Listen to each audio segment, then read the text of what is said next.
At this time, the bailiff will swear in the respondent. Dennis, would you please walk over to the witness stand, and when you get there, remain standing and raise your right hand. To have someone forgive me would be like giving me another chance and respecting that I messed up, and also them realizing that it was my mistake and that I could learn from it. A sense of one's belonging and a sense of one's importance or significance in the family, in a work setting, or a community is huge.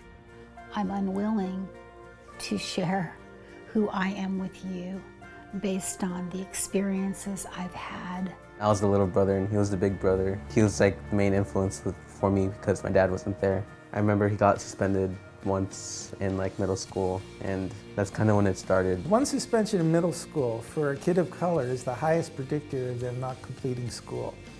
A suspension in high school is a very high predictor of them being involved with the juvenile justice system. So after I got in trouble, my mom was telling me how I was gonna end up like my brother. In school, I got punished for what I did. I got 3 days of in-school suspension. So that basically means I get to spend my time sitting in an office, doing nothing. I thought I was gonna be dealing with probation, so I was kind of scared because I didn't want to have a record. Youth Court's a court run by kids for kids, but it's highly effective because it's positive peer pressure.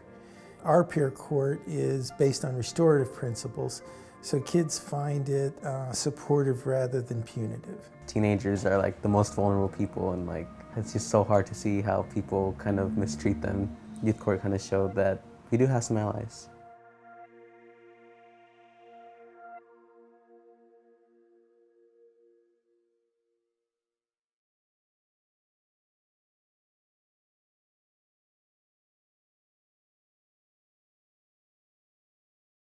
It is a pleasure to be here to celebrate YMCA Marin Youth Court on its 10th anniversary. And so, of course, when there are troubles or issues in school, the right approach is a restorative approach. The right approach is a collaborative approach. It's about looking at this young, developing mind and understanding that it hasn't fully developed, but sometimes it's facing very adult, grown-up challenges. So I join you here today in commemorating this splendid program. We could take this program and your commitment and your leadership and replicate it across the 58 counties. And so this youth court, I think, holds such incredible promise. And you've already fulfilled that promise with your 900 students who've been diverted, your lack of recidivism, your 95th I think, success rate in the program.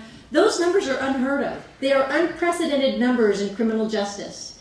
I also have to say the two programs that you have here that I have learned most about, and that is your decisions under the influence having to do with alcohol and drugs and safety training, as well as your peer court as an alternative to suspensions, really strike close to my heart.